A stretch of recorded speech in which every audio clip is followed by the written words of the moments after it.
Chains by Boss. Chains by Boss is now the official sponsor of the Cowboy Up podcast. If you need your custom cowboy chains, you go to Chains by Boss. You can find them on any of your social media. You can find them on TikTok, Chains by Boss on TikTok. You can find them also on Instagram, Chains by Boss, and you can also find them on Facebook. Chains by Boss will deliver the hottest new cowboy chains for you, and we recognize them as our official Cowboy Podcast sponsor. Thanks. And always, Dallas Cowboys for life. Peace. The Cowboy Up podcast would love to welcome Vosqueros Game as our official sponsor of the Cowboy Up podcast. Vosqueros Game has all your custom stickers, your custom towels, your custom tumblers, anything you need to represent your team, such as those Dallas Cowboys or even those hated San Francisco 49ers. Vosqueros Gangs have you. You can find them on all social media, especially Instagram and TikTok. The Cowboy Up podcast welcomes Vosqueros Gang as our official sponsor of the show. As always, Dallas Cowboys for life. Peace. The Cowboy Up podcast welcomes Dominion Custom Clothing. Cowboy fans, if you need your custom suits, your custom sportswear, Dominion Custom Clothing is the company for you. Dominion Custom Clothing also offers a free mobile service to your home, to your business for suit fittings and fabric showing. Dominion Custom Clothing has been a clothier in the Dallas-Fort Worth area for the last 20 years. So if you need that suit for the night out on the town or the tuxedo for the prom or special occasions, Dominion Custom Clothing is the company you have been looking for. And as always, Dallas Cowboys for life. Peace.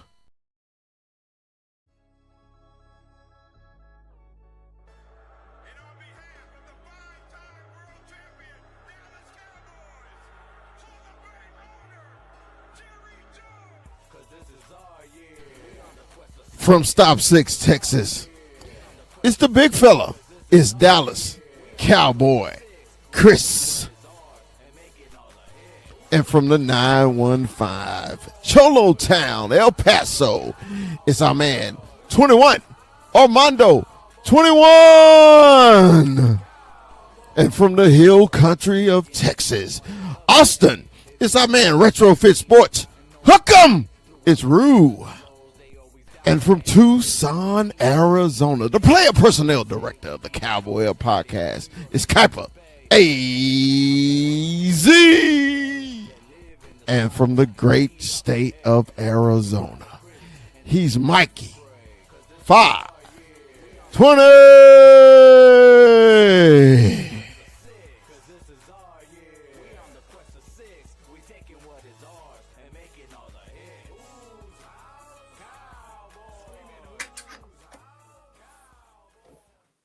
What's up? What's up? What's up?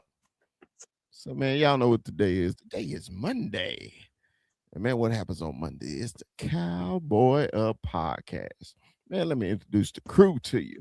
Man, to my right, to my left, to my left, to my right, man, my player personnel director of the Cowboy Up podcast is my man, Kuiper AZ. What's up, Kuiper? What's good, guys? Hope you guys had a great weekend. Man, it was all right. it could have been a lot better. Yeah. It could have been a lot better. It could have been. And man, from the ATL, it's my man, Chop. What's your point? What's up, Chop? Man, what's good? What's good? What's good, gentlemen? How y'all doing? What's up, Kite? Man, we doing. What's I know. Like I said, we could have been doing better, but hey, it is what it is.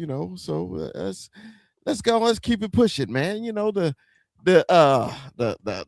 college football playoffs is out.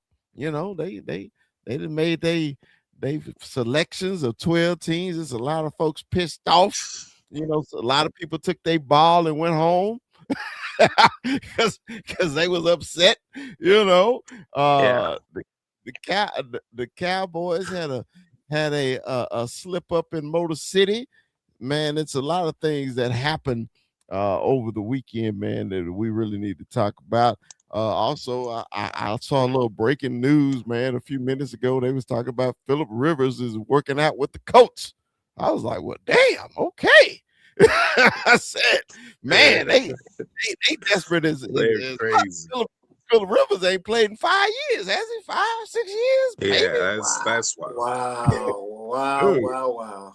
Man, it's a lot of stuff that's going on, man. It's a lot of stuff, man. So we're gonna get into all of it. What about that, man? Let's talk about this shit, man. Let's talk about this. Man, let's start in the Motor City.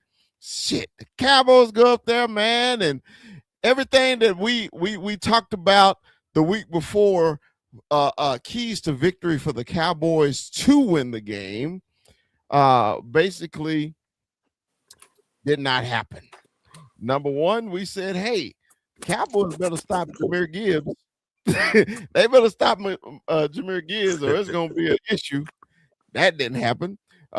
We said we better stop the pass rush from the Detroit Lions because they hadn't really done nothing in a long time. Aiden Hutchinson, that didn't happen.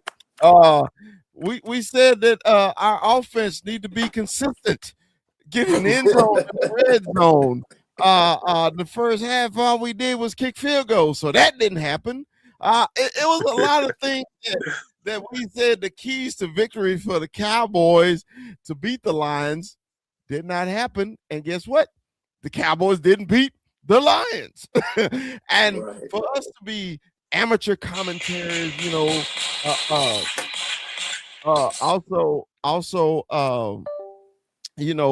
fans of the team and actually analysts, we're all amateurs at this. A lot of people get paid a lot of money to do exactly what we did for free. We knew what was going to happen. Okay, if the Cowboys didn't do their part, okay, and what happened was the obvious. When you can't stop nobody in the NFL, you get your ass whipped. You get your butt whipped. 21, are you ready there? I see you down there. You ready, 21? There you go. It's been a while, man. They say, man, my boy 915 just strolled through the back door. What's up, 21? How you doing, man? What's going on, fellas? It's been a minute, man. You got a baby that's just running around all the time. That little girl keeps me busy, man. That little girl keeps me busy. But we good, man. What's up, fellas? What's going on, man? We're talking about this Lions game where, and this offensive line just didn't look healthy. This defense, these linebackers. I could have ran faster than what's his name? What was his name? Shit, I could have ran faster than shit. I even forgot his name, bro. Man, what was that one linebacker running for his life? Murray, bro. Man, Murray. It was a tough watch. It was a total 180 from the team we had seen the previous weeks. It was just we were wondering, if the consistency was finally going to be, we had 3 games of consistency, and then man, we get those Cowboys again, the ones that where we know every Sunday we're going to go and we just don't know what we're going to get, right? So we got those Cowboys again against these Lions, and it was a tough watch, man. But we saw it. This is where I want to start, man. I want to start here. The special teams meltdowns, bro. I think the worst starting position the Lions had, I think, was the 40. Exactly. 40. Exactly. I think the worst. starting positions the Detroit Lions had in the whole game. Not a possession, the whole game, the entire game was their own 40. Yep. I'm gonna jump out of sequence, but I'm gonna go back to the beginning. Remember when the Cowboys got in between, got to 3. They fought their way back to 3. Next thing you know, we kick off the ball, we kicks the ball off, and they get the fucking ball over the 50. 3 plays later, touchdown. Yep. It's just like all the work that the Cowboys offense did to get back in this basically just totally disappeared, bro. So, Corner, I see you. Hear you. What's up, Corner? I'm glad you can make it in, Corner. What up, man? what up? This is. Let's start there. So, special teams meltdown. I'm gonna start with you, Kuiper. Kuiper, please, man, explain it to me. It's not that hard. What happened? What happened? Honestly, I was getting a little mad that they get kicking to the same person. At some point you got to kick it to the other side, and the blocking was just horrendous. The block shedding was horrendous. Nobody got off their blocks. Nobody was able to get free before he even passed the 35-yard line. By that point, you got to start just kicking out of bounds, man. Just kick it all the way through the end zone. Give them at least a 35, because Jesus Christ, man, for the 40-yard line to be the worst spot is just ridiculous. That's coaching to me. Man, it was rough. Chop, what you think, baby? Hey, I'm gonna be honest with you. That's the first time I think the whole world actually could make a comment on our special teams. I think they gave up something like 210 yards is what was being reported. I was listening to CJ Goodwin, and they asked him exactly what happened. And he was like, he said they had our number. Something that they figured out on the special team. But like me, I'm like Kuiper. Kick it to the other side. At least try the other side. I mean, it wasn't that hard. You had, 44 opportunities, to kick it. Right? I think we missed Bone Fossil. Whatever he was doing, because you notice how Cavante Turpin is just running right into the teeth of every kickoff or punt return. I'm not understanding that. He hasn't had not one big play this year, and that's I think it's coaching. Bone Fossil's not here, and it's showing up now. But I mean, come on, punt return, kickoff return. They start at the 40 on every possession. Yep. Never had to drive the length of the field. Nope. That was freaking crazy. That was crazy. Yeah. Corner, I'm gonna leave you for last because I know you got something, because we kind of talked about this in the last show. 21. How'd you feel when every damn possession was started at midfield against the Cowboys so-called improved defense?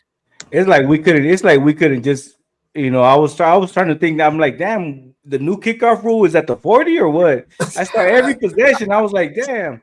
But my thing is, when you see your prized, and we haven't even paid the man, but when you see your prized kicker take a tackle like that, it's shit. Shit's not going right. You don't want you see Brandon Aubrey. You see his build. That dude shouldn't be getting hit, bro. That dude shouldn't be even having to make a tackle. For him to make a tackle, luckily he made it, but you don't want this man getting hurt out there. And Chop made a good point, man. With Turpin, I think Turpin is getting to a point where it's just like, I don't even know how I can defend this dude, man. And then what pisses me off more is every time he gets up, he hits the ball like if he was about to make the biggest run ever, And it's just like, damn, Turpin, like, start running somewhere else besides to to the guy that's blocked. Every time he'll run into one of his own teammates right in the back. And it's just like, come on, man. I think it's time we need to switch that up. Maybe see somebody else get a return, or because I don't know, man. I just think Turpin, We caught a little fire at the beginning, right? A little, what do they call it? You call it? You caught a little fire in a cup for a little bit, but I feel like that shit just done ran out already, man. Because it's just every time he touches the ball, I'm just like, here we go, and he runs straight into a defender. Yeah. Yeah. You're right though. You're right. All right, corner. I'm ready, man. Give it to me. Come on. We're gonna stay on topic. So on the special teams thing of it, man, look, it just wasn't a good day for the special teams. I think the special teams is a strength with Brian Anger, with and with Brandon Aubrey. Now, I agree with Armando 21 on the Cavante Turpin. I've been on Cavante Turpin's case for all year. I told you guys when Jay Tuck was here that I'm sick of Cavante Turpin. And then the next week he recovers a fumble that George Pickens put on the ground. But look, I think that the Lions were just physical. Sometimes it's okay to be punched in the mouth. It was a bad time to be punched in the mouth, but our special team just got punched in the mouth. The Lions looked like the more hungrier team in all three phases of the game, and special teams included. And as your guy Nick would say on Twitter, special teams matters, and it mattered a lot against the Lions, man. Yeah, man, because I wanna blame. Well, I am gonna blame a lot on our defense, but man, I think the whole time our special teams put them in bad situations, bro. I really do. I just think, man, every time they were at a deficiency in the whole game, it just seems like soon as like the offense did something, and next thing you know, hey, the defense is back on their heels once again, and also the third down conversions also was fucking killing us again. I thought we had rectified that, but bro, when there was absolutely no pressure on Detroit's quarterback at all. No gaps was filled. Whenever Jameer wanted, especially in the second half, whenever he wanted to hit a hole, hey man, the hole was there. It was just super frustrating, man. It was, and this leads me to the defensive backs, bro. I know Rue said that Diggs would improve what we have on the field. And I don't know why he's not here. He said he was going to be here. I don't understand what was going on in the secondary. I want to start. I'm gonna start with 21. 21, what was going on? I mean, everybody, dude, was just running, and then it's supposed to be St. Brown was supposed to be hurt, and he's running free. I mean, it don't matter who was holding it; he just running free. Hey, Kaipa, help me. What's the second receiver name? The real fast kid, the thin Jameson Williams. Jameson Williams. Oh my God, I thought he was Jerry Rice. I was like, what the hell is our secondary that bad? 21, bro. They was exploiting us so bad. I thought Sam Laporta was about to have a field day. Was that the tight end? The tight end was killing us at the beginning, and I feel like they adjusted a little bit, but. Yeah, that defensive back room oh man, they were killing us, bro. They were killing us. They just did. Goff just did whatever, and like you said, no pressure. He stood back there and just did his thing, man. But I mean, these defensive backs. What can you say, man? You see the play, you see the non-tackling issue. These guys just don't tackle. I feel like everybody's just trying to punch the ball out, and I get it. But it's like if that's what they're teaching you before they teach you to wrap your arms around, it's like they're teaching now just go straight for the punch. That's because that's what you see dudes going into right away. You see that arm extend because they're trying to, instead of tackling the dudes, man. And it's frustrating. Like the big fella says, it's frustrating to watch. You see it, you're just like, come on, man. You see these dudes break 1-2 tackles, and it's like, come on, man. Man, Kuiper, you told me, you my player personnel director, you told me I was going to like Siobhan Revel. You told me. I know, man. He's still rookie. Him and Bland looked like they were on highlight posters for the Detroit Lions, bro. Explain to me, man. What's going on, man? Tell me something, Bro, they just suck. They just suck right now, man. I don't know what to tell you about Duran Black. I've been trying to say the dude is garbage at the moment. Jim Siobhan Rebel, man, he just seemed like he was playing scared. He was too scared of Williams' speed, and he didn't want to make mistakes. And every time that he did, you could just see he was overthinking his positions, his feet, and he was just getting beat left and right. But the tackling really was horrendous. So that much rack yardage is ridiculous. That was just so sad to see. But again, when your safeties suck this bad and you don't have anybody to make a play in the secondary or who can go bat a ball or even just make the simple tackles, you're gonna see these NFL teams throw all over this defense. Doesn't matter if you have pressure or not. Yeah. Corner, what you think, man? Corner. I know. Last week you said that you were not sold yet. I'm bringing it back because hey, you were 1,000% right.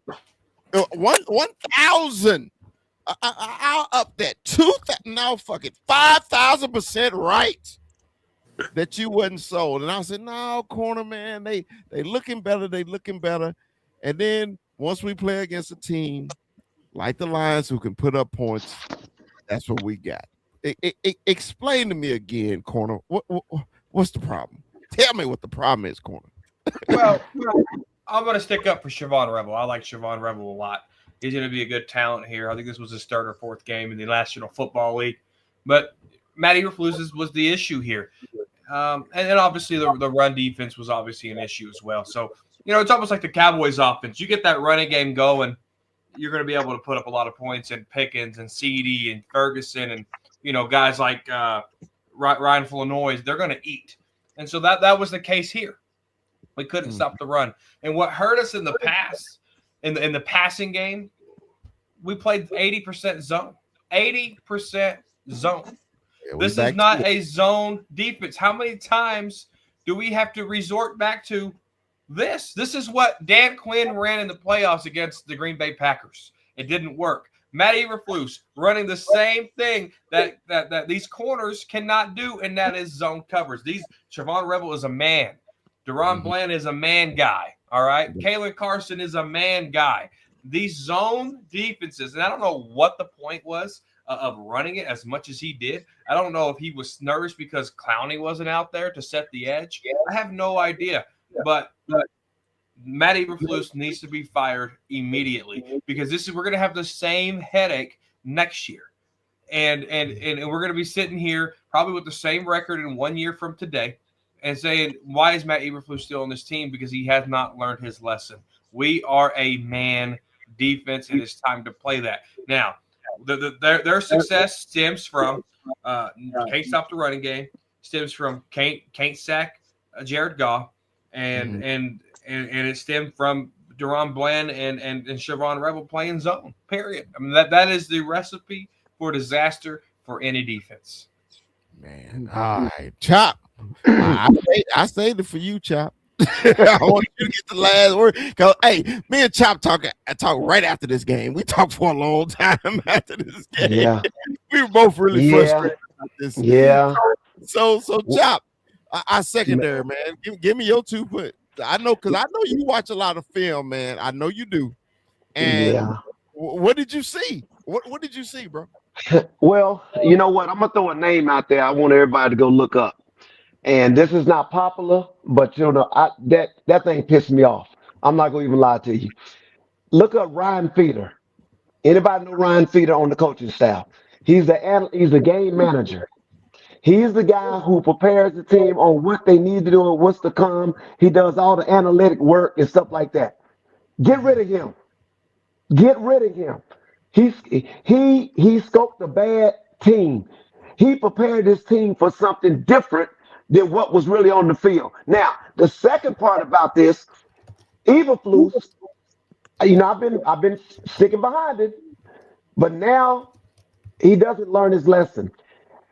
We know what worked on this team, and that was a 5-man front. Okay. It saved your linebacker and it saved your corners. You went back to a four-man rush on Jared Goff with a stick, with a Herman Monster feet of Murray as a linebacker who can't move, and they exploited him, and that's what exploited your corners. He couldn't move is the reason why Jared Goff was able to make those throws when he made them. See, before with that five-man front, that caused that pressure. Now Murray could move a little bit back along with Agent Zero. He don't have the time for those crossing routes to develop. Therefore, he protects the corners. Hmm. Deron Bland is a slot corner. A corner's right. He's not a zone guy. He is a true slot corner. Rebel gonna be all right. He's a rookie. He had a That's hard holding a guy like that as a rookie because Jameson is fast as hell, believe it or not. And I know where he was coming from with that. So I'm not. And Caleb Carson actually played pretty good till he got kind of banged up a little bit. But the problem is the thing that worked to help our defense was the five-man front. You have to continue this. There's no other way around. But he got cute. Now, Javion Clowney not on the field, and you rush four guys. This guy back there patting the ball, just waiting on them to go open, and he gonna stick them.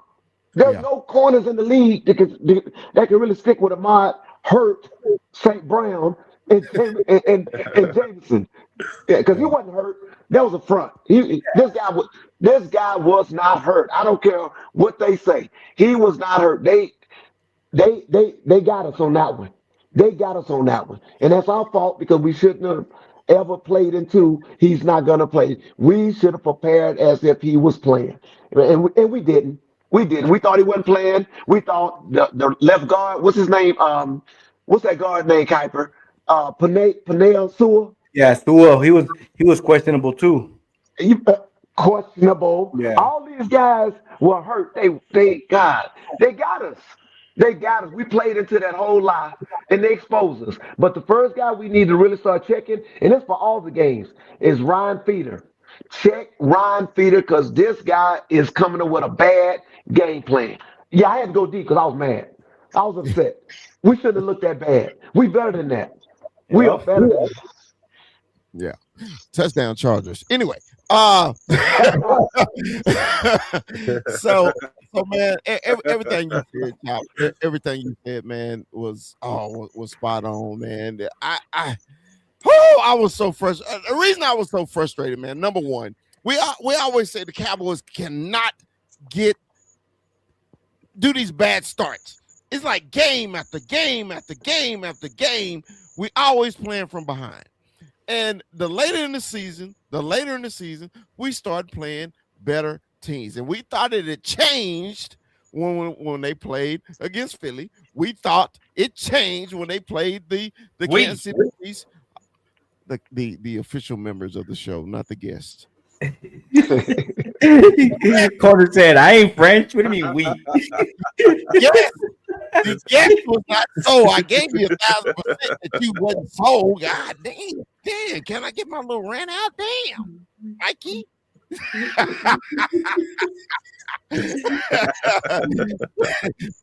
but seriously, man, I really thought we'd turn the corner.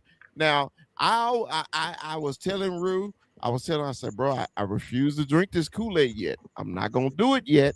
I said, I'm waiting. I'm gonna be patient, right? But I was really so hyped about this Detroit game because the last two times we played Detroit been trying to embarrass us, right?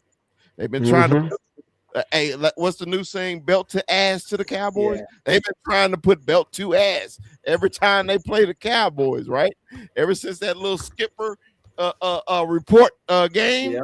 they've been trying to put it on, right? So, but man, I was just so disappointed, man. I was disappointed in our linebacker play. I was disappointed on how they were playing Jahmyr Gibbs, how they were playing him. We knew this kid was gonna bust loose. He was gonna get healed somewhere, right? We all knew that.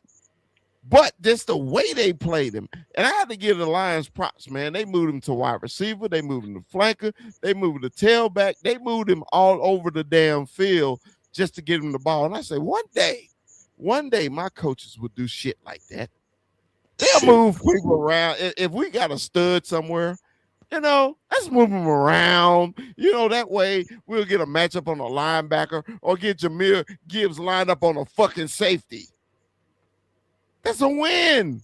That's a win every fucking time. Okay. So Let me ask You you. know, I want to ask you guys this, fellas. Do you guys have you guys heard the narrative of fatigue? Do you think so many games in that little span of time it just kicked in and Yeah, yeah, yeah. because there was a couple That, because I felt like yeah. I honestly felt like there was a disconnect between quarterback and receivers. I just think that I don't know. The, Yeah. the whole 21, Pickens thing. I would 21, I would agree with you if the Lions didn't play on Thanksgiving too. They True. played on Thanksgiving too. Okay. So only thing they did different is they didn't travel. That's the only difference to me. Yeah, that I think it was a little bit of fatigue. But going back to Jameer Gibbs, here's what I don't understand, and I would live to be burned. Wherever you see this guy line up, at least put hands on him. Line up and put hand. Don't give this guy a free release. I mean, come on now. I mean, you Yeah. may get burned, but at least got because everything was timing with golf. If you watched him, throw the timing off, hit him, jam him.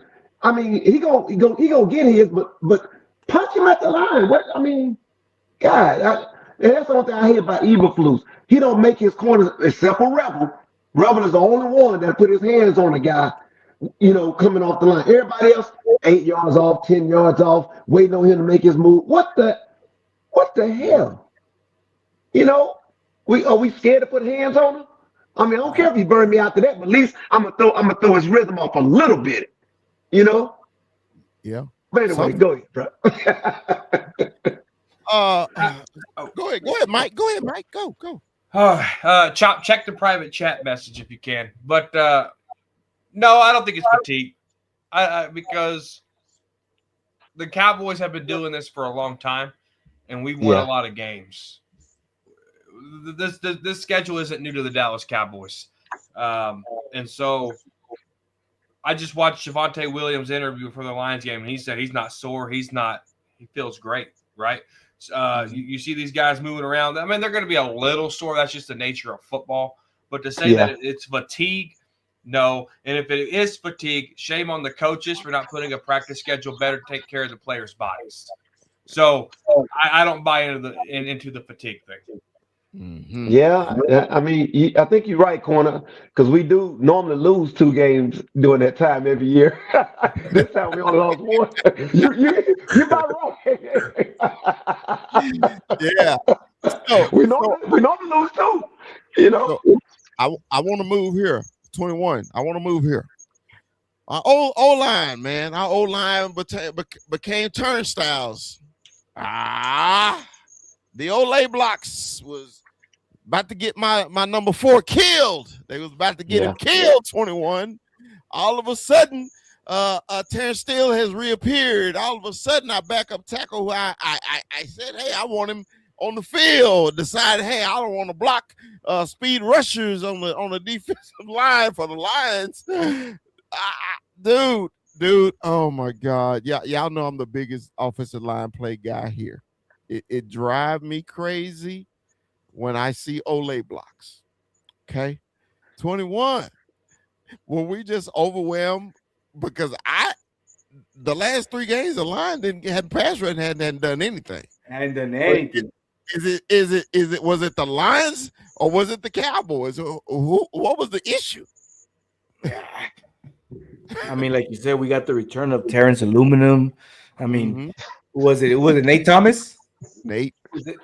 We had been talking, I know Big Fella had praised him, in other games, how good he looked, and it looked bad. It looked bad. Like I said, I don't know, if,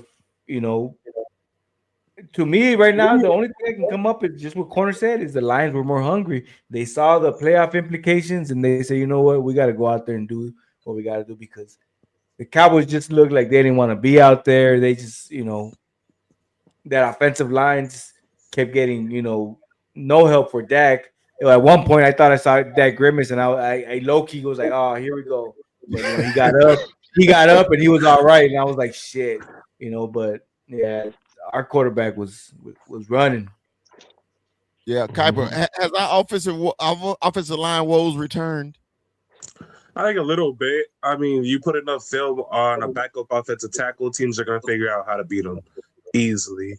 But at the same time, I give credit to what the Lions did because they did bring some blitzes. They did do a lot of stunts, and they're moving Aiden Hutchinson around everywhere. So it's really hard when you got a really good linebacker like Jack Campbell coming right up the middle and pressuring Dak right off the bat.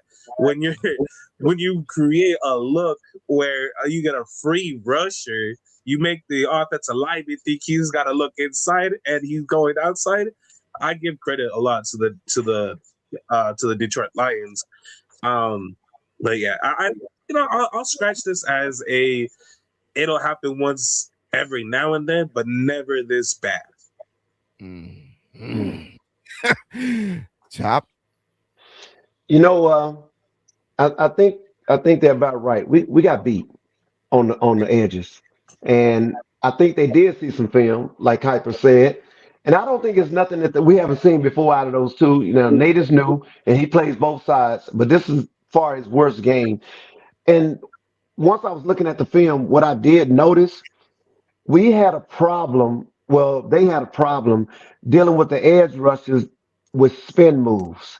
There was spin moves almost the entire night, and they could not defend that spin move to save their necks. Now, on the run side, still did a lot better. Nate just got beat all night. I mean, he's got beat all night, man. There was no I can't make no excuse for them this time. They just got beat. They just really just got beat. That's all to it. Man, that was disappointing. Corner. What? I'm sorry. I'm a loss for words because I'm so upset at how they played, man. Did it literally piss you off, man? It just seemed like they had no sense of urgency on the offensive line. I don't think nothing pissed me off. I prepared myself for this, right?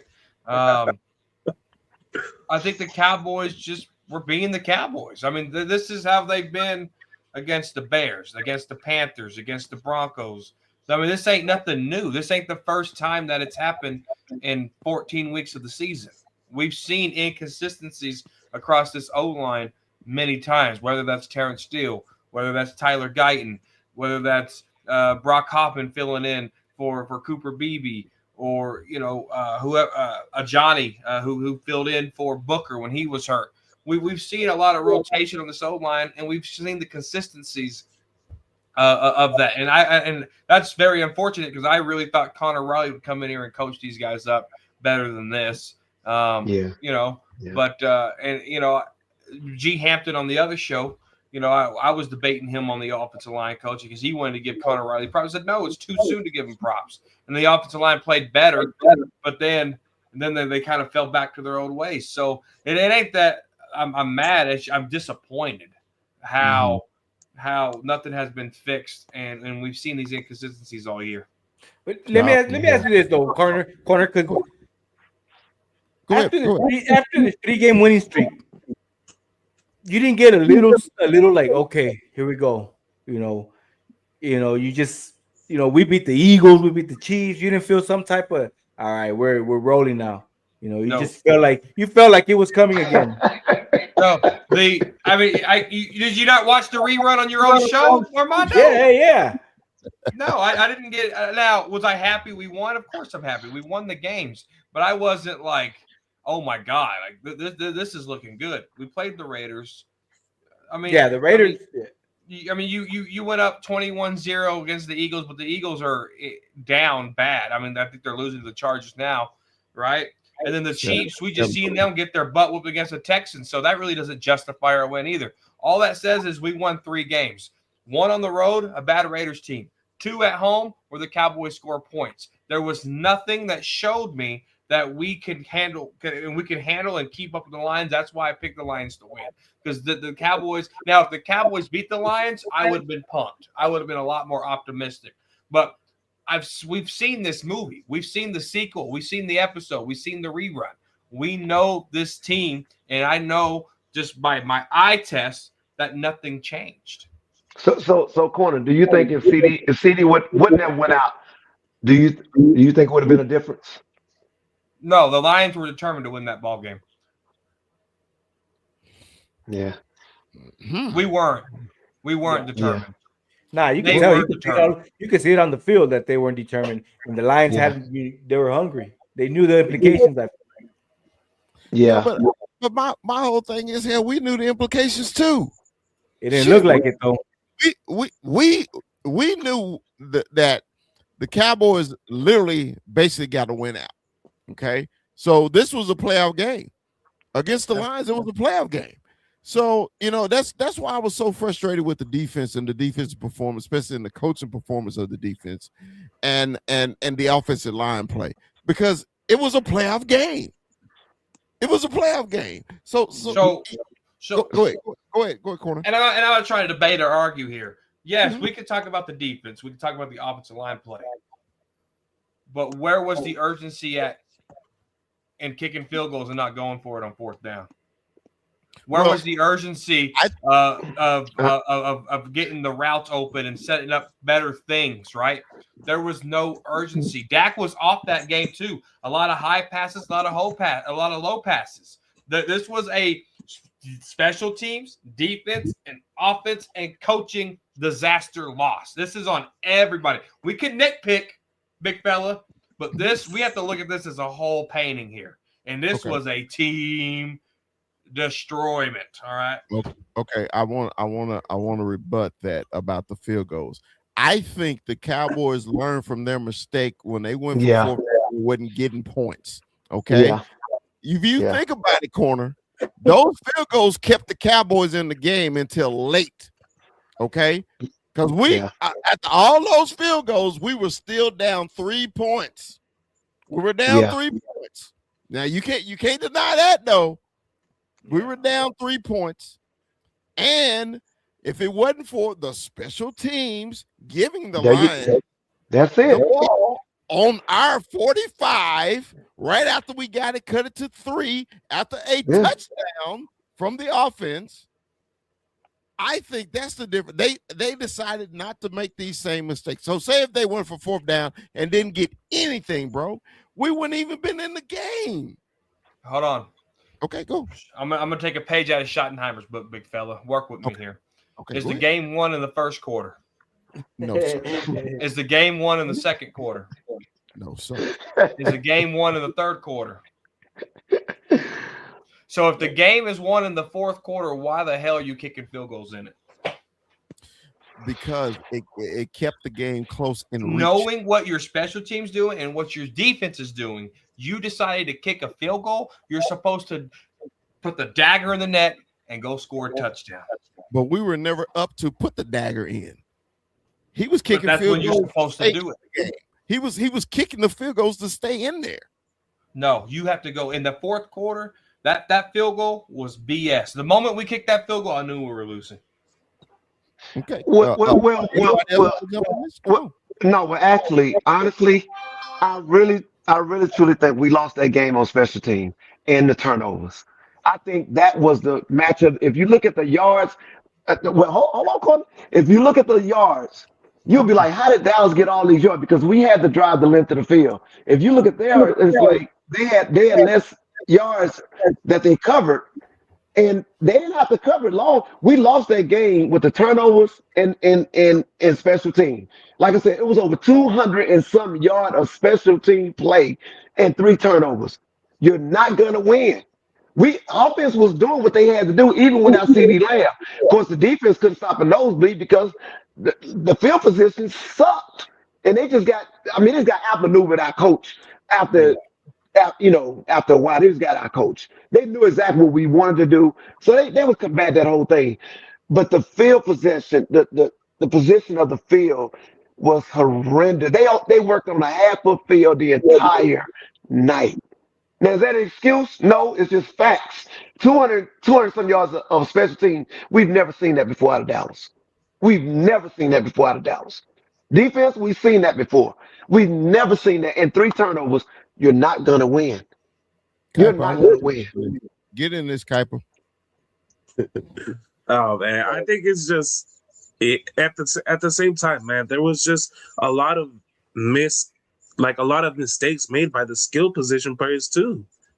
Like you're Yeah. gonna tell me George Pickens didn't have a big role in why they lost this game too? Like that dude was Uh, mowing around, running half-ass shit. That deep ball where he was double covered. Okay, I get the double covered.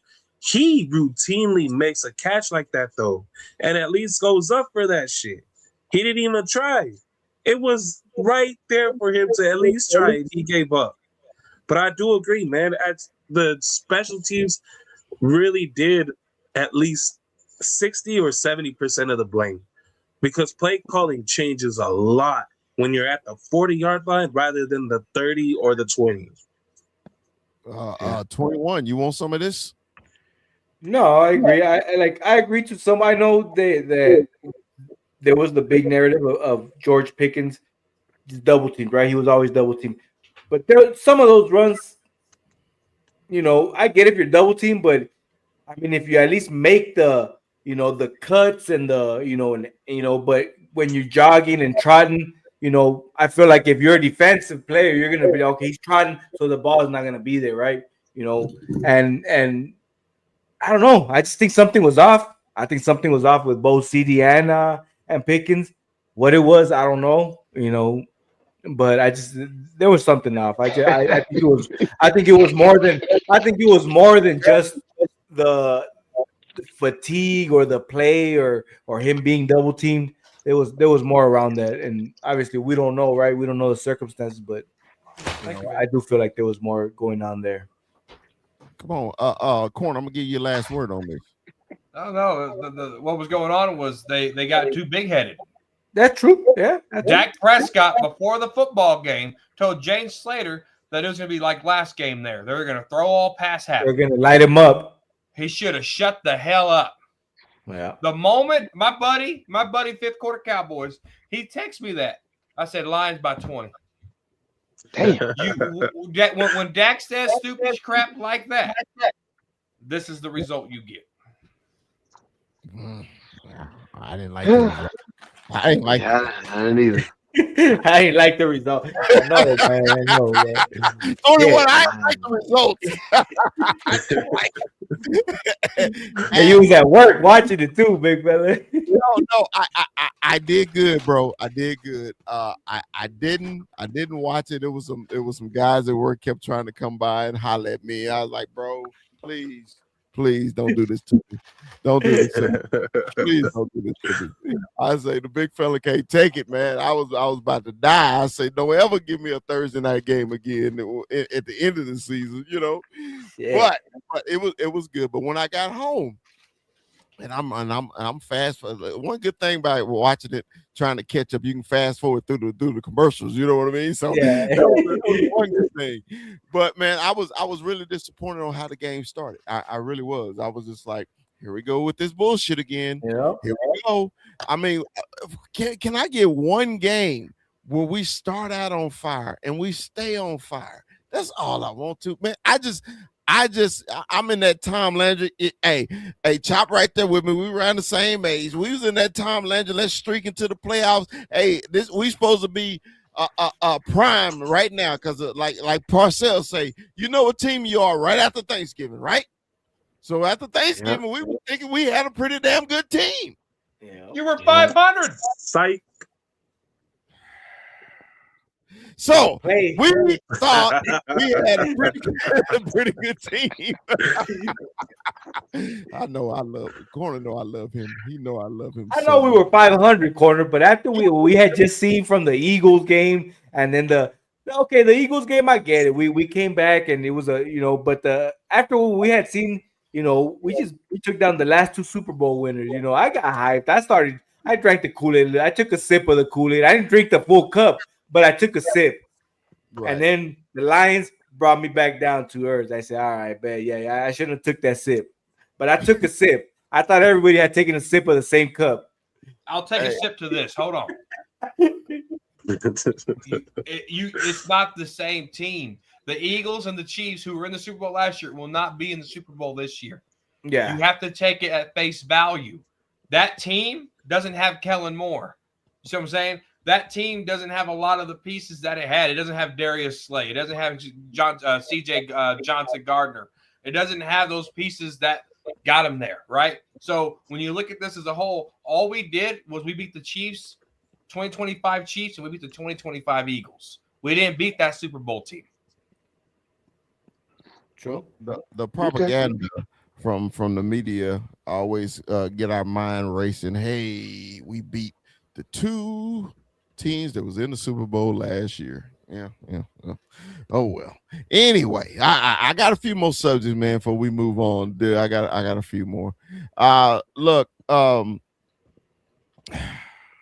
this one here, the CD concussion, right? I understand protocol. Do you think they yanked him too quick? Do you think he was really just it was a good call by the referees? Kuiper, what did you think? It was absolutely a good call, man. You could see as soon as he hit his head, he did a little posturing, and then he was a little. You could see he was dazed. You could see him shaking his head right then and there. You gotta go for the player safety, man. That's the utmost importance. And you can see or they would say that he was telling him, "I didn't need your help. I didn't need your help." Why did you could have said something right then and there, but you didn't because you did need the help. You did need that help. So I think it was a great call, honestly.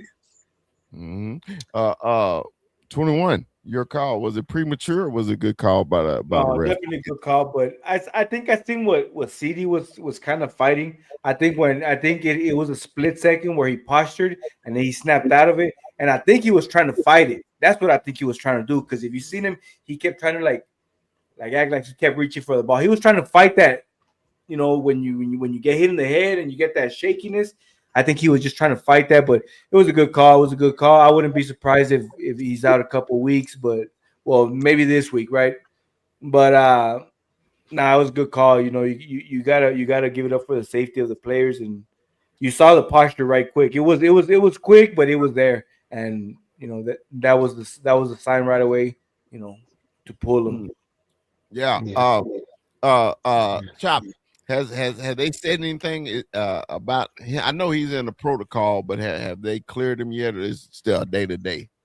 No, he's in the protocol, and it after going back and looking at it and did the research on it, the reason why they did it so quickly, because we was talking about it, is because there's this thing that they look for in the hands, and he did exactly what they said they had to pull him for. That's why they didn't have to put him in the 10 or anything. They said once he did his hands like this, it's a movement that they call. I forgot the name of it. They said he was out of the game from that point on. He was okay on the sideline, but they said that kind of injury doesn't last. It's a split second, but for the safety of the player, they're gonna remove him out the entire game. He's most likely to play against Minnesota, though. Yeah, because after seeing Tua with those two terrible concussions, when I saw it, I was like, yeah, they gotta yank him. Even though we hated him because CD was actually having a good game up to that point. He was really having a really good game. And we wouldn't even be talking about George Pickens right now if CD wouldn't have got hurt. It would have been like, oh man, it was the CD Lamb show.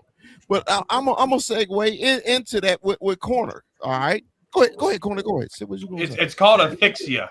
So his hands went up, and when he asphyxiates, the asphyxia. I mean, when Darrell Hamlin, when he died on the field, he did the same thing. It's just part of what the brain does with your hands, but it's called asphyxia. So that's what they determined to take him out. Yeah. So Corner, let's stay with you, man. Let's stay with you. All right. So after the game, Richard Sherman went in on George on Pick. After that, Pick went in on Sherman. It's been a topic of discussion on the networks about. Oh, here we go. Here's George Pickens. He's showing his true colors. This and that. I want your opinion because I got my own crisatory on this one. But Corner, what did you think? I mean, what Richard Sherman, the seat that he's in, as a former player, as a former Super Bowl champion, I think he critique players in the way that he critiqued players. I mean, he was there at the game. He's seen the effort. He knows what it's like. He knows when wide receivers are given 100%, and he knows when they're given 50%. Why? Because he guarded them. Now what he said was 100% accurate. And with George Pickens to respond, that's human nature. Somebody blasts you on a Thursday night football, Amazon Prime Time Network. Your reaction is to hit back. And George Pickens ain't no punk. He don't have punk mentality. CeeDee Lamb might have not said anything, right? George Pickens will, because he ain't a punk. And when I think George Pickens was in the wrong. Not for the statement of what he said about Sherm, but he was in the wrong with how he played, and he got called out, and he didn't like it. No one's called him out at Pittsburgh. They always just said he was a problem. This is the first time in 4 years, that Pickens has been called out for this crap. And now that he's been called out, he don't like it. So props to Sherman for calling a spade, but bad on Pickens' part for having Sherman even say that. If in a contract year, that's not good to look. All right, so Kuiper, I'm gonna go with you, man, because I'm waiting till last. I got a lot to say about this. Kuiper, how did you think about the back and forth between him and Sherm? Honestly, this was the first time I respected Sherman in a while. I hate the motherfucker, but I really do think what he said everybody else was thinking. You're the main guy. When CeeDee Lamb was hurt, you were the main guy, and you've shown us you could be that. But when it mattered the most, in the most important game of the season so far, he shit the bed and gave what was one of the worst wide receiver efforts you could see. I don't have a problem with him responding. A lot of players do it. Honestly, he's that dog diva. But what I had a problem was his excuses. Oh, they were doubling me. You should know that means that a receiver doesn't even have to give that much effort. Dude, you're doubled on a weekly basis. You're doubled every single week. You should never have to waiver your effort just because there's a double team. A 21. I'm sure you got commentary on this too. You know what? I agree with Corner about as far as what Sherm can see. Sherm was a cornerback. He knows how the receivers work, right? Obviously, he played against them, and then I'll just what Kuiper said is he said what everybody was thinking out loud. What everybody was thinking, he said it out loud. Because we saw the run when you saw the replays and all that, and you saw the jogging, the trotting. You were kind of like, okay, he's kind of half-assing it, right? So, Sherm, called a spade, and who likes to be called out on their mistakes? Not a lot of people, but some people take accountability, and some people say, you know what, F that, I'm gonna go after you, and so but like you say, when somebody attacks you, it's human nature. You want to attack back, so Pickens said, put his little post out there, deleted it.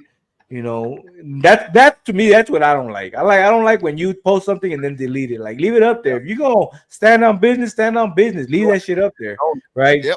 So so that's what I don't like, right? Because then it leads me back to what Kuiper's saying is you're leaning on these excuses, right? The double team, right? Mm-hmm. But that back and forth, it's warranted, right? Somebody's going after you, you're going to go after him, human nature. But, I do agree with Richard Sherman because, this man's played with great receivers and he knows, when somebody's half-assing a play, so kudos to him for calling him out. All right, Chop, your thoughts on this? Okay. Come on, man. I respect everybody on that take. Honest to God, I do. Here's where I got to push back on Richard Sherman. Of all the things that could go wrong on the football field, you went after Pickens, the guy who's been killing the league for the last I don't know how many games. You took a shot at Pickens. Now, if you wanted Dak to throw a lot of picks, then you throw the Pickens. If you wanted Flournoy to get off because Pickens was covered, then you throw the ball to Flournoy and you go somewhere else with the ball. But to pick out George Pickens, whether he was wrong or not, but to try to aim like he was the reason, because that's what he was doing. Yeah. He had to try to find the reason why they couldn't do anything. Well, I'm sorry, Dak did have 376 yards without George Pickens.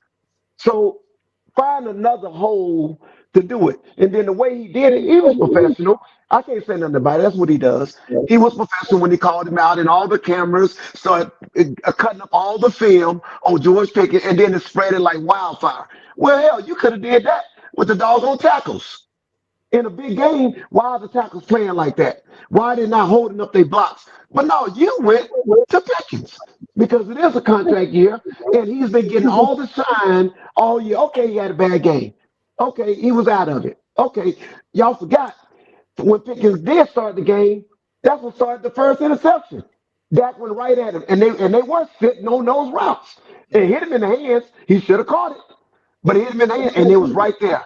They hit him again a couple more times. It was not working. It wasn't his night tonight. So he started drawing double coverage, taking them away from Ryan Finnery and the other. He did what he was supposed to do. Was he running half-ass on some ball? Yeah, yeah. But I don't think there's a football player in the NFL that run 100% every freaking down. Now he may have did it more because he was a decoy, and that's no excuse. But sometimes Richard Sherman, we already know how he feel about the Cowboys. We know that already. Anytime he has a chance to take a shot, he is going to take a shot. And I'm glad Pickens went right back at him very professionally because I got the whole thing right here. I saved it. He went at him he went at him very professionally, and I was proud of Pickens. And then when I heard the interview, he was even more intelligent on the interview. So it wasn't like he just said, "Man, that old Buster Richardson." No, no, no. He came out with an intelligent statement that said, this is a team game." Laughing my ass off. Stop because he said, "I'm not the only one on the team. Stop becoming an analyst to talk about one player when playing a team game. Lots of this has to go right for explosive plays." And funny because former players wouldn't know that. He said, "Richard, you should know they're not going to throw the ball to me. So why you coming at me? You know the scheme," and which he does. He said, "But Rich, everybody know Richard Sherman wasn't shit without the Legion of Boom." He said, "Ask the 49ers." We all know that too. So he was very intelligent with his situation. He said, "Much love though. Don't speak on me unless you know the game of football as a former player, not a blank rider for analysts, and act like double team is just a thing and certain bracket coverage don't exist. Knowing you play ball shows me you just a leech weirdo." Now, and he's right because Richard Sherman know darn well if they bracket you a certain way, most likely the quarterback is not going to go that way. But what Richard Sherman's point was valid was at least sell the route that you're running. Yeah. Now, I do agree with him on that. Other than that, Richard Sherman always been a hater, so I ain't giving no love to him. Good job, GP. Good job. Well, I'm glad you had it saved. I had it memorized. Anyway, this is my only issue with the whole thing. How everybody has been waiting for the shoe to drop on George, and it's no shoe, brother. They keep comparing him to when he was in Pittsburgh. I've been saying this shit for the whole year. In Pittsburgh, he acted a certain way because they would not give him the ball, period. Not one time did he act like that because they was giving him the ball. George acted a fool because the Pittsburgh Steelers would not throw him the ball. He comes to Dallas. Guess who they throw the ball to? They throw the ball to George Pickens. George Pickens has been catching the ball. He's been doing spectacular things all fucking season. He had one bad game. All of a sudden, oh my God, here is George Pickens. Here's his true colors. Bullshit. Shit. It's the Cowboys. You want something negative to talk about, some drama to start. And let's start with, hey, right now, your best receiver since CD's hurt is George Pickens. But you didn't do this the other game. Well, the other game, you know what? The other game, they wouldn't bracket him. He just beat everybody. He had a bad game. So, Dak should know. Hell, every time Dak have a bad game, he's the worst quarterback in the NFL history, right, Corner? Anyway, Absolutely. He's not. See? I just proved my point. Did I not just prove it? Okay. He had a bad game. It's okay. He's not Pittsburgh Steelers George Pickens, who didn't have a fucking quarterback for the 3 years he was there. He didn't. So I'm going, oh, that's my little cruciatory about this shit. No, hell no. That's my last one. Quarter said. Put your damn fingers down. Hey, it's like, hey, Chop, in church when you got to go to the bathroom, I'll put your goddamn finger down. You ain't got to. Oh, yes, Corner. Yes, Corner. Go ahead. Where was your energy at? And I don't know. This is a serious question. Just saying. When CeeDee Lamb had all those drops, I was pissed. You knew I was pissed. So where's that same energy for George Pickens with running those sloppy routes? The reason why is what pissed me off with CD, okay, is the reaction I get with CD after he drops shit. That shit.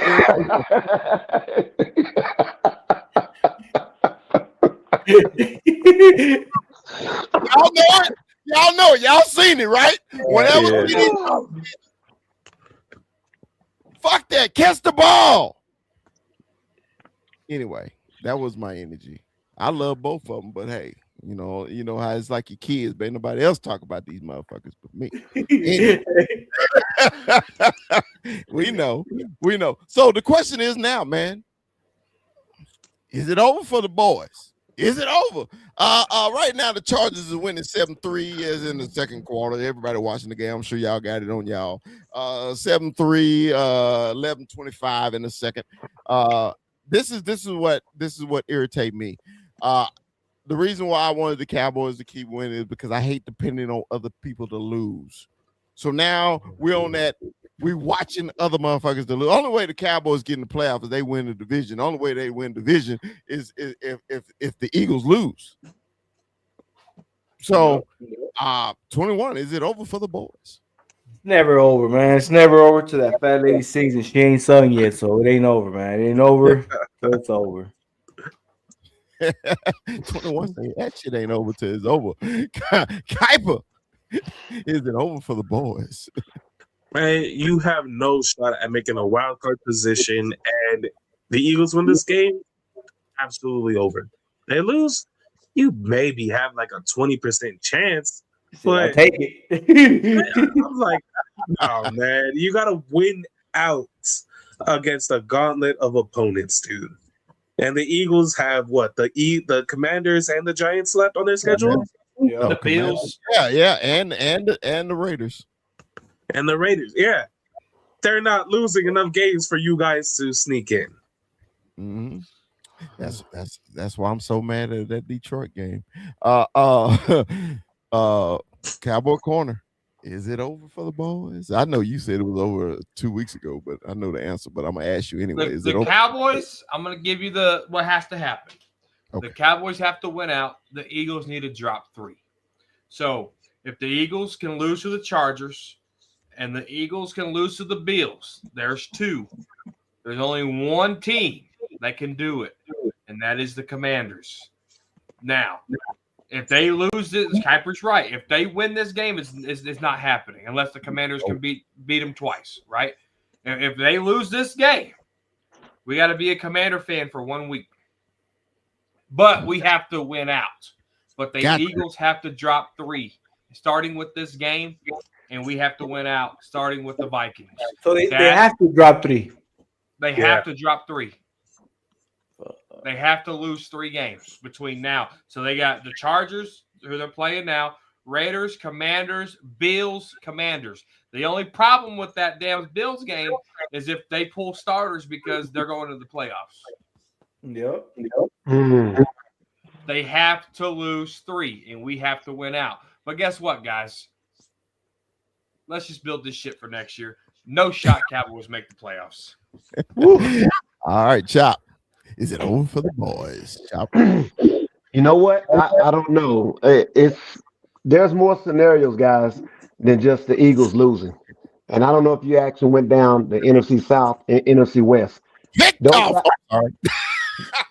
Those guys stand a chance of canceling each other, and they're treating the Cowboys tie as a win when it comes down to this bracket. So first things first, Cowboys got to win out. But the funny thing is Detroit having to play Chicago twice and somebody else in their division again. They're gonna cancel out each other in the West and in the North. Those are the cancellations. So, but our first order of business is winning out. That's our first order of business. Now, what's gonna hurt us is those losses in the conference. Yeah. So we'll see. Yeah, that's why your path is to the east, not in a wild card. You have to see. Well, we would like that. We would like that, but we know the Eagles ain't dropping 3. No. We know that. They could drop this game. They could drop the Bills, and the Commanders can beat them. Absolutely, they could drop 3. Absolutely. I mean, you're right. They could, but only reason I say that it's a bad possibility is what the Commanders did against the fucking Vikings. When the Commanders got smashed by the Vikings, I was like, oh well, shit, our season over.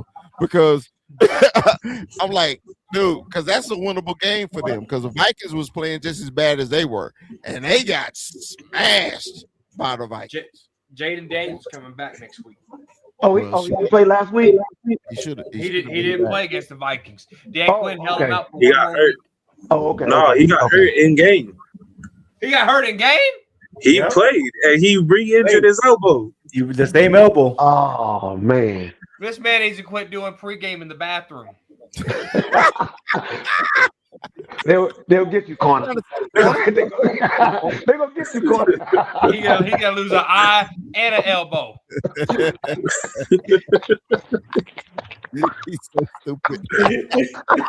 Oh my God. Oh, I love Corner. God, I love him. Oh, this dude, what? Yeah, You're a bad guy, man. You're a bad guy. He's been out of control for a long time. He really is. So that wraps up the Cowboys line. So on to the next opponent. Our next opponent. Oh God. Those hated Minnesota Vikings will be strolling into AT. I think they play here, don't they? They play it. Yeah. Sunday Night Football. Sunday Night Football. 5:00 Pacific time. I love that though. Shit. They need to flex the fuck out of this game.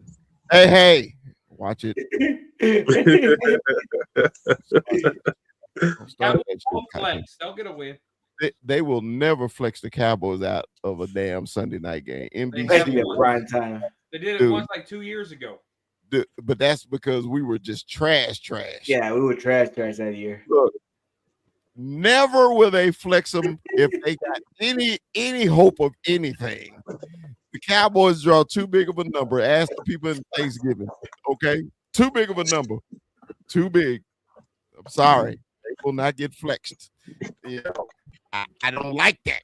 Don't talk about my boys like that, man. I got razzled down. I was about to walk with Tucson.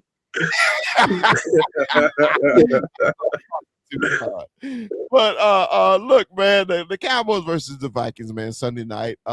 I was really hoping that the Vikings was actually going to be a better team, man. Then, looking at the schedule before the season started, man, I thought, man, this gauntlet, would never end when it started. Eagles, Chiefs, uh, Lions and Minnesota. That's a hell of a gauntlet at the beginning of the season, and apparently it didn't end up in the present. So, basically, man, what Kuiper? What should we be looking for with the Cowboys versus the Vikings after the Vikings' thrilling victory over those hated Commanders? Well, you're gonna see a lot of Brian Flores blitzing over and over, giving Dak Prescott every single different kind of look he could possibly see. You're gonna see a lot of exotic looks. You're gonna see dudes running from the line of scrimmage all the way back to a deep third. So their defense is very exotic. They're fast, and it's one of the better defenses in the NFL. But Mhm. offensively, man, it's guarding these tight ends because JJ McCarthy sucks. Hey, He hey, sucks. And he hey, can't throw to Justin Jefferson for nothing. hey, One boy. of the best receivers who was QB proof for almost his entire career finally found somebody who couldn't get him the ball. Come on, Hey, man. hey, man. Hey, son, sir. I told you I was gonna walk too, son. You can't. There's certain people you can't talk shit about. Okay? McCarthy won. He gave me my national championship at Michigan. Okay. Hey, he might have done that, but he ain't Blake doing Corum, nothing. Blake Corum, Blake Corum is the other one. Now, there's two people in this world you can't talk about, man. Anyway, but you're all right. He has been playing like garbage. He has. So 21, man. What's your expectation, man, in this game on Sunday night, man? Versus those Vikings. So first of all, I expect us to win. And there's one key guy, key matchup that we have to stop. And this man loves to run in Dallas, and he loves to run all over us in Dallas. And that is Aaron Jones. Aaron Jones, he is the cowboy killer in Dallas, Texas. He loves to run all over us. So we gotta stop this man. I know he's not in Green Bay anymore, but for some reason, every time he plays us, it's just it's the Aaron Jones show, right? So Yeah, you know, 915 boy. Yeah, yeah. 915 boy. But somehow and they grew up Cowboy fans, right? So his dad was a big Cowboy fan. Mm-hmm. So so he loves to play at AT&T. But we got to make sure, and I'm pretty sure he's had some input, as far as to,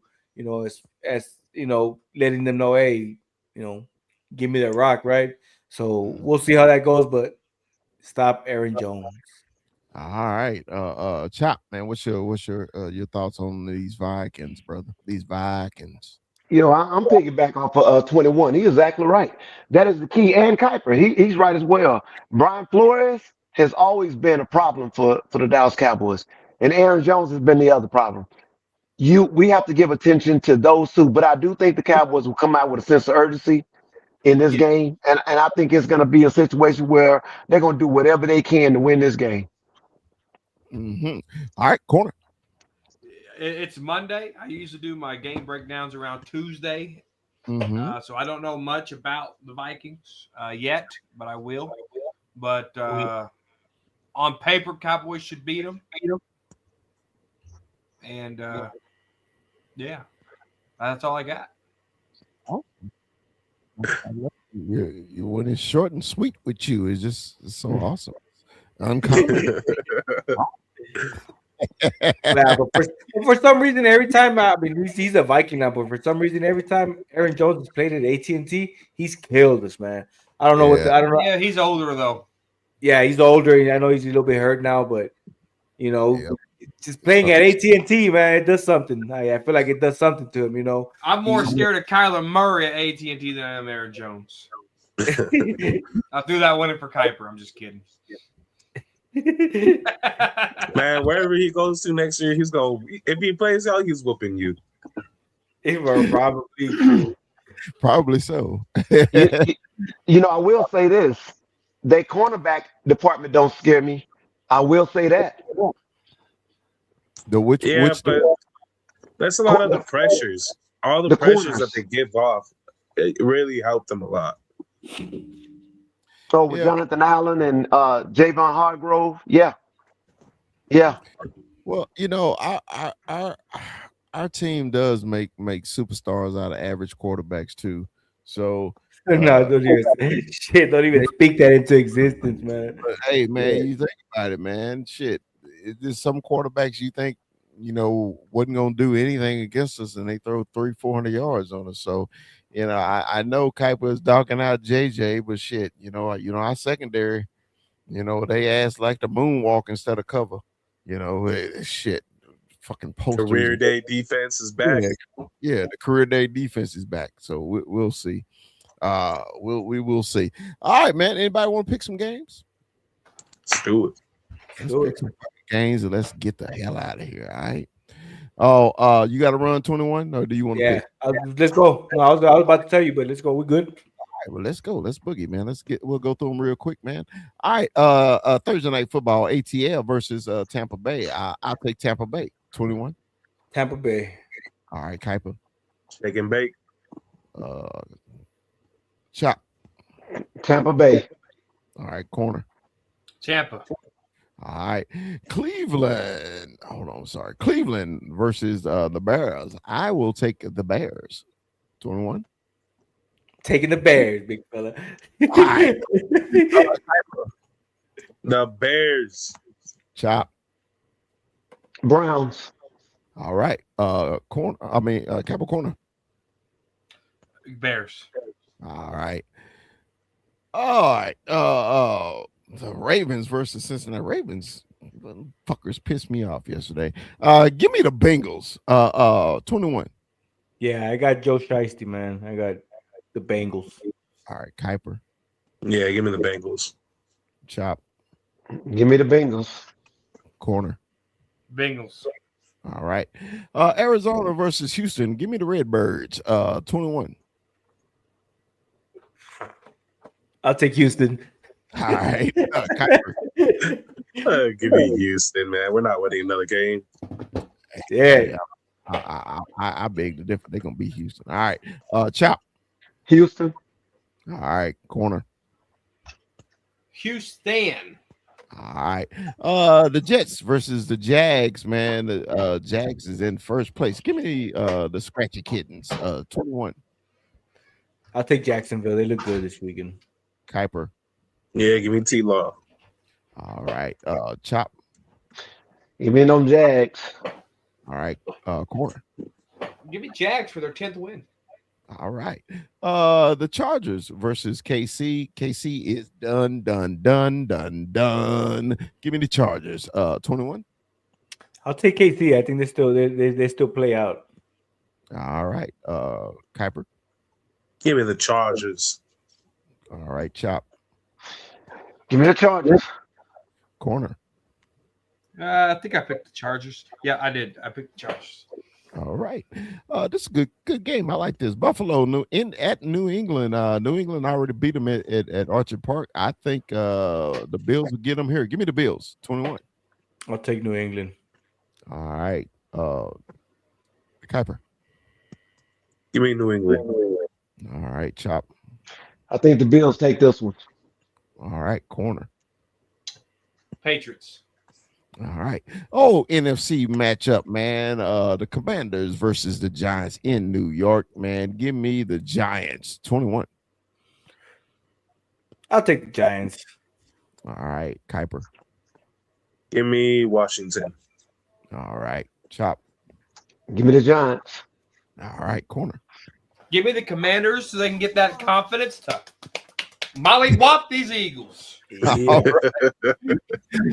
The Raiders versus the Philadelphia Eagles in Philadelphia. Yeah.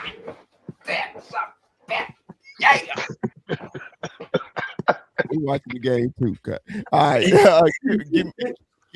Give me Philly. All right. 21. I'll take the Raiders. All right. Great pick. Anyway, Kuiper. Yeah, give me Philly. All right, Chop. Philly. Corner. I need Philly to win this game so they can get Big Head off their one win and then lose again. Yeah.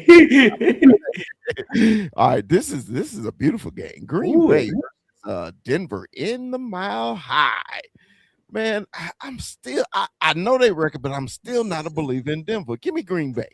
21. Shit. I'm gonna take Denver. All right. Kuiper. Yeah, I'm not really a believer either. Give me Green Bay. All right, Chop. I got to take Denver. Okay, corner. Give me Denver. All right, give you Denver. Uh, damn it, I wrote down the wrong name. Give me a second. Give me a second. I forgot who the Rams are playing. Give me a second. Sorry. Rams. Lions. The Lions. Yeah, Detroit. Yeah, I was doing Denver. Yeah, all right.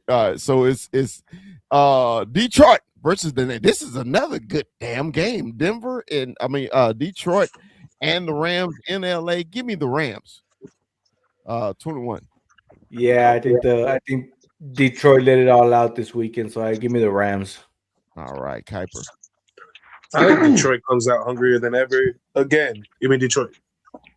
All right, that motherfucker fumbled the ball. Anyway, Chop. Give me the Rams. All right, and corner. Rams. All right. The scratchy no, these are the Prairie Kittens versus the New Orleans Saints in New Orleans. Give me the Kitty Cats. 21. I'll take the Saints off their big win. All right. Kuiper. Shit, I would love nothing more than the Saints to win, but give me the Prairie Kittens. All right, Chop. Hey, the Saints have found something. Give me the Saints. All right, corner. The Saints found another loss. Give me the Panthers.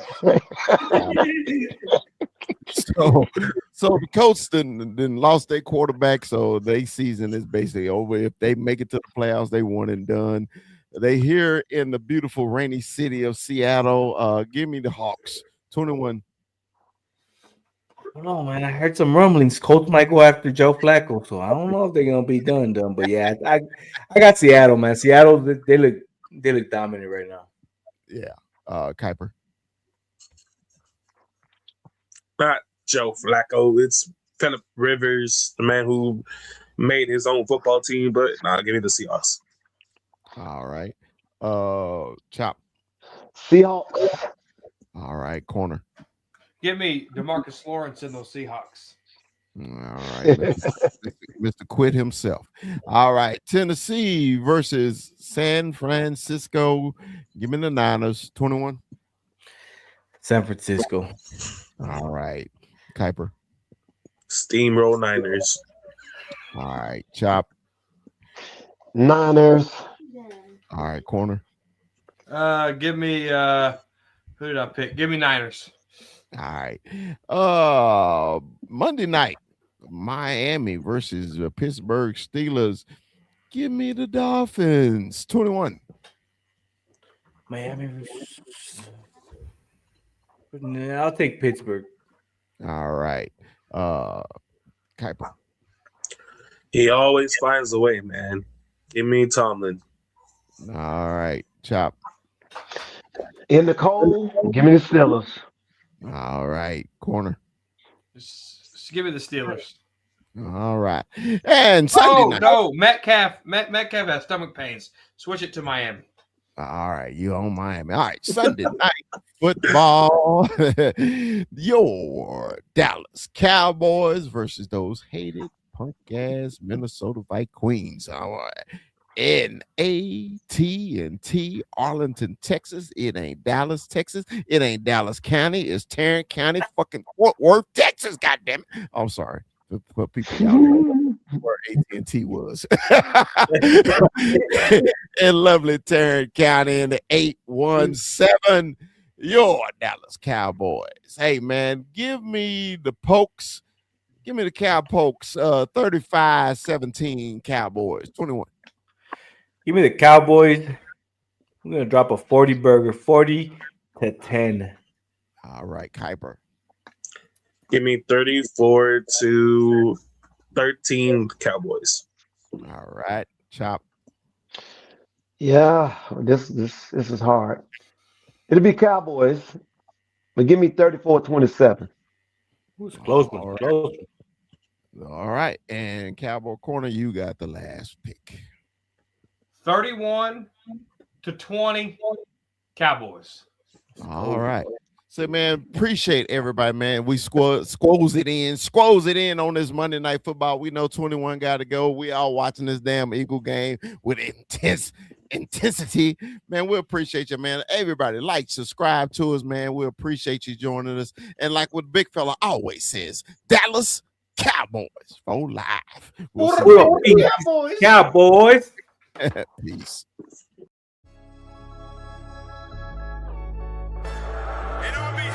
Yeah, let me give a big shout out to St. Louis Joe, bro, in the building. Always WWE. Ivan Sosa in the building. You see him? The loyalist. You got Cowboy Beat in the building. The great Cowboy Beat. Big shout out, man. Big shout out to y'all. Appreciate y'all joining. We only growing, guys. We only growing. It's gonna get bigger. Excited. Hey, did you see he got retrofit right in the introduction? I see it. Hey, man. Hey, All these videos, dancing. hold on, player. Sometimes I screw up, player. You know, but hey, man. Players fucked up. Hey, yeah, Players man. fucked up sometimes. Yeah. In this first day of pads. Say, man, you know, we all played, man. It's just something about that first day. Ain't nothing like it.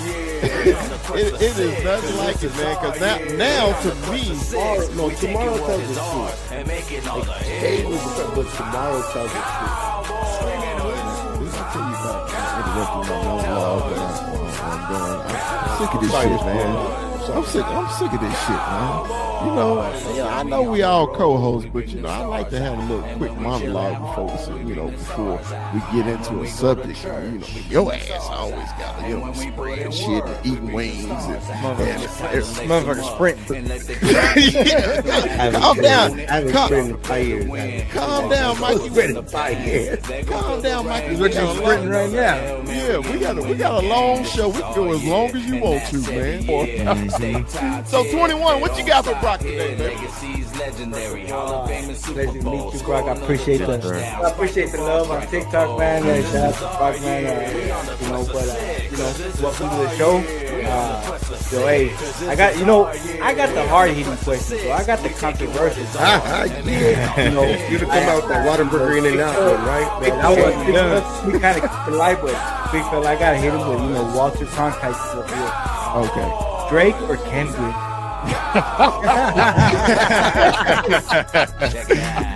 See, okay, I'm gonna be honest with you. I have never really grew up liking Kendrick like that, right? I've always been a big Drake fan, so I'm gonna say Drake, but not like us. Like I was telling Terrence the other day, because Terrence is a huge Kendrick fan. I was like, not like us has me feel like a certain way, because I'm like sitting there like vibing to that song, but it's like this is Drake, you know, and I'm a Drake fan over Kendrick any day. So that's not the only Kendrick song I like. Yeah. And remember, like, subscribe. You know, don't forget to like. You know, if you love us, tell your friends about us. Like.